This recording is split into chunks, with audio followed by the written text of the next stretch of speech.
Man. All right, let's hear from the man who will make that phone call and eventually make the pick, Bryan Colangelo. We have narrowed our list down quite considerably. I've taken a second look at a couple of guys today. Was a chance to see Cole Aldrich one more time.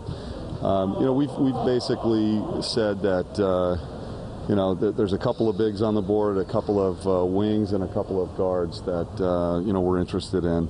And with all the final information coming together, this is the time where you're going through the background work, some of the performance analysis work that we do. Also just medical checkups. We sat down with our doctors last night for a good portion of time, a good 2 to 3 hours, where you go through the file and make sure you're not missing anything.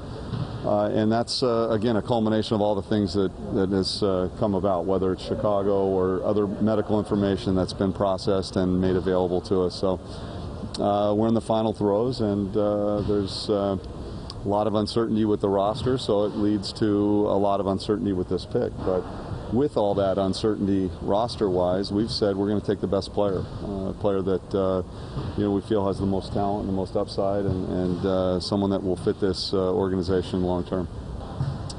I think there are certain players in this draft that have incredible upside at the big position.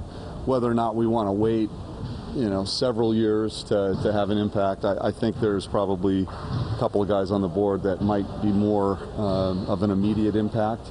And again, roster-wise, we can talk about planning around different positions and different needs. Clearly, there's a big piece of uncertainty with respect to the Chris Bosh scenario, and I'm sure someone is going to ask that.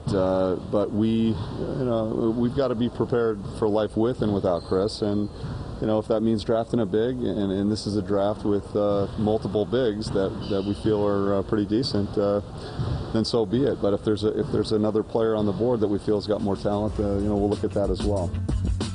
Well, there's Bryan Colangelo, and when we come back, we'll hear from one of the assistant general managers in terms of player personnel. That's Masai Ujiri.